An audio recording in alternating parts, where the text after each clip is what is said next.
Hello everybody. Well,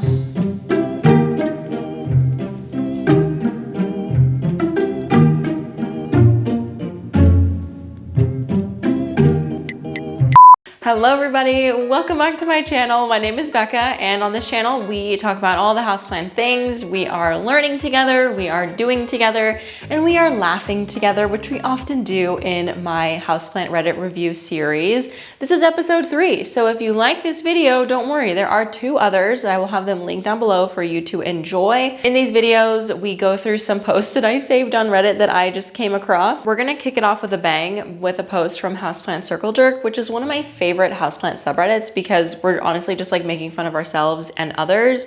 And if you have a good sense of humor, I think you will enjoy this. So they screenshotted a post from Facebook Messenger, giant Monstera cutting for $8, rooted and ready for a pot. Anybody see anything wrong with this current situation? They titled it, "Do Not Lowball Me."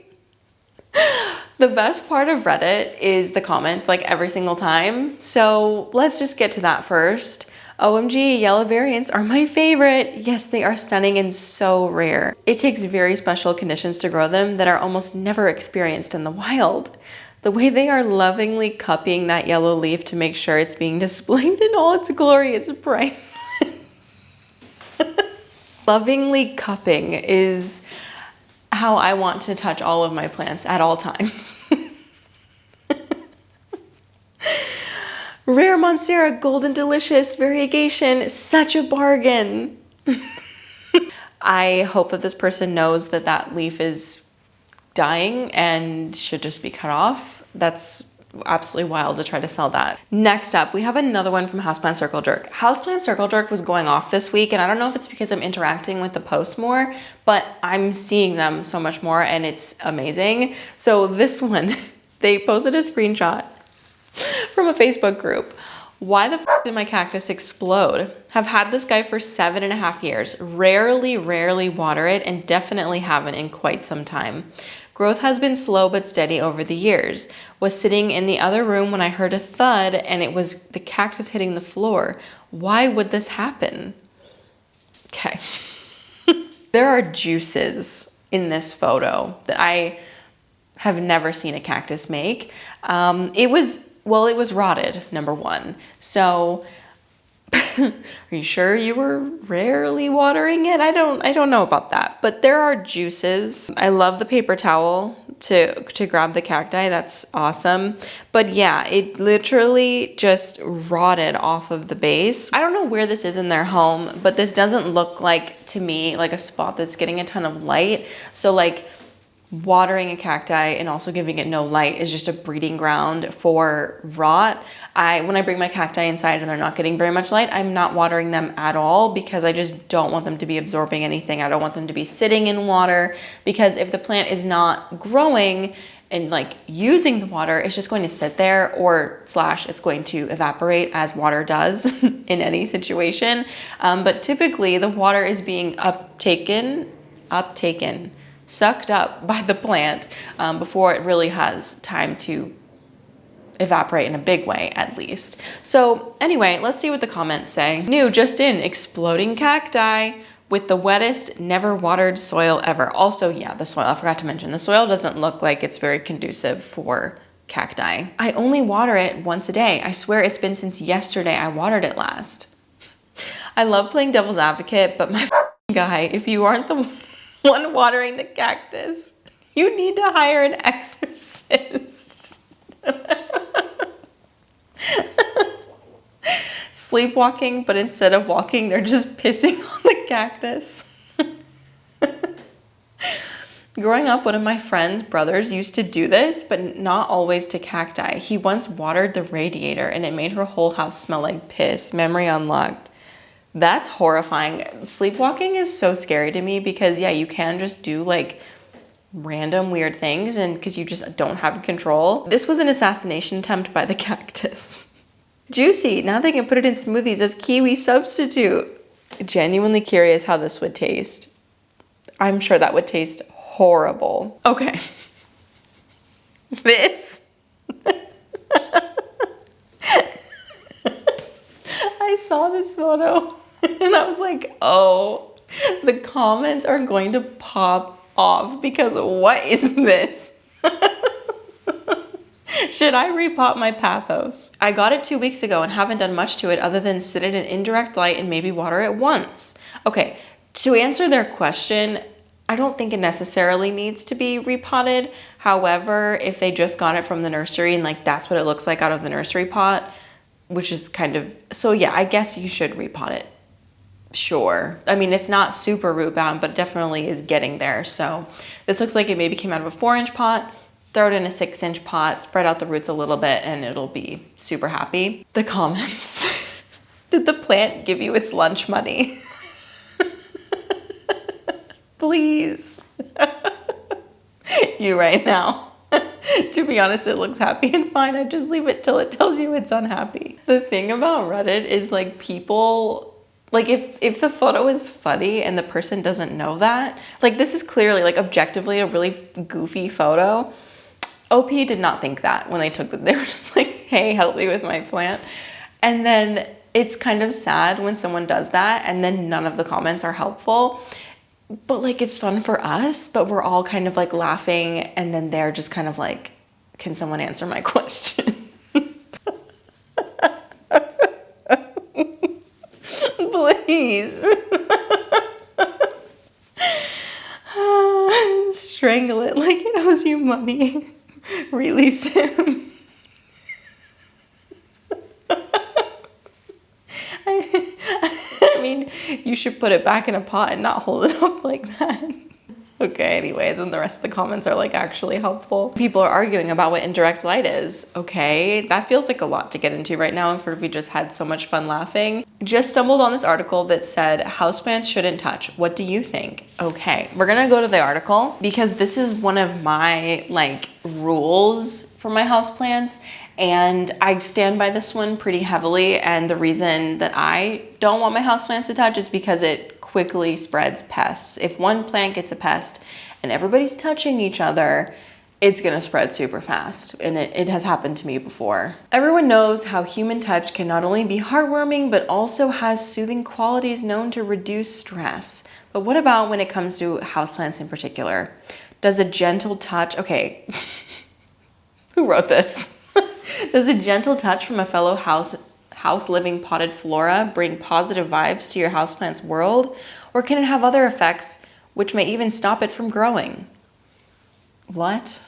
What? Generally, houseplants should not touch each other. Science has discovered they can feel touch, so if touched by another plant, it can cause a genetic defense response that reduces growth. I think that I've heard people cite this as a reason to not touch your plants, like when you are caring for them and things like that, because they can feel you touching them. And I'm not gonna say that none of that is true, but I'm also gonna say that I've been touching my plants for years and nothing bad has happened. We're fine. Alongside this, houseplants that touch could become more easily infested with pests. So the short answer is no, houseplants should not touch each other. Let's see what the comments say. I'm not their boss, up to them if they want to touch. I mean, like half true. Like I know they're joking, but also half true, because if they start like growing towards each other and they start touching, I mean, obviously you can move them, but if they want to be touching each other, as long as all plants involved are consenting, who am I to stop them? But what if they're not? If they start growing together, that's one thing, but us placing them that way, like some kind of dystopian universe where your partner is chosen for you, sometimes I plant them together like I'm a matchmaker. God help us if you decide to make hybrid plants. Please. Mom, tell him to keep his leaves to himself. He won't stop photosynthesizing me. Okay, so yeah, this is another one of those situations where like nobody's answering the question. Everybody's just joking around in the comments. This comment looks like it is offering some insight. It says, I don't think it matters that much apart from for the sake of pest concerns. Okay, wait. This picture came up again in the Houseplant Circle Jerk. And somebody reposted it here and said, I thought I was here in the Houseplant Circle Jerk. The comments, please, more of the same meme type of thing. Check out my new plant, guys. Okay, we can't go down that rabbit hole again. Next. What is this white stuff? Can anybody guess? I'm gonna let you guess before I say it. Here's the second picture. Ooh, that's bad. Here's first hint, it's a pest. It's mealybugs. These are mealybugs. A really bad infestation, like very, very bad. I don't think I've ever seen one quite this bad. And I usually see mealybugs on Hoya and more succulent-ish types of plants. So I am kind of surprised to see it on this pothos. They said it's all over my pothos. I'm a noob when it comes to houseplants. They have always died, but I love this one and it has been doing so well before this. I hate to tell you this, bestie. Most likely mealybugs.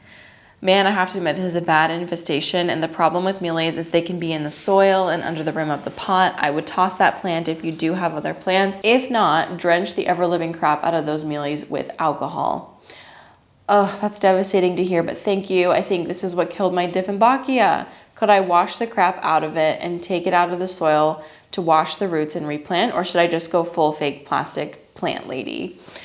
Okay, that's sad. First of all, for an infestation of mealies that bad, I agree. I think what OP said here, like take it out of the soil, wash off the roots, wash all of the leaves. I think that's probably the best way forward. Like sanitize the pot because yeah, they can live in all sorts of different places. There's also root mealies, which is a different type of mealybug. And I don't know if root mealies ever come out, but they live off of the roots, you know, obviously based on their common name, root mealies. So with something like this, I've heard that mealybugs are really hard to get rid of. I've only ever found like a couple in my collection, like just a random one, and I don't know where it came from, but it wasn't an infestation. So I was just like, oh, okay, rubbing alcohol on a Q-tip, poke it, move on with my life. But this is a super bad one. There is an oozing foam from the trunk that smells a bit like fermentation. There are bite marks all over the leaves that I will also attach. ChatGPT recommended I apply a water dish soap mix on the trunk and a fungicide. I've applied the dish soap solution and have yet to buy fungicide. Anyone know what's happening here? The taller tree next to it feels sturdy and has no bite marks. This plant gets good sunlight and it's next to a balcony window. Okay, so I'm gonna hold your hand when I say this, but that plant is dead. That plant is done. Like it's oozing juices that smell fermented. I just don't know if I'm like a lot more cutthroat than other people when it comes to plants, but if my cactus start doing something weird like this, or any of my plants, I don't have a plant that is this structure, but if I did, I would see that and be like, oh, it's gone. Let's throw this away. I would not be trying to save it, to be honest, because I think it's done.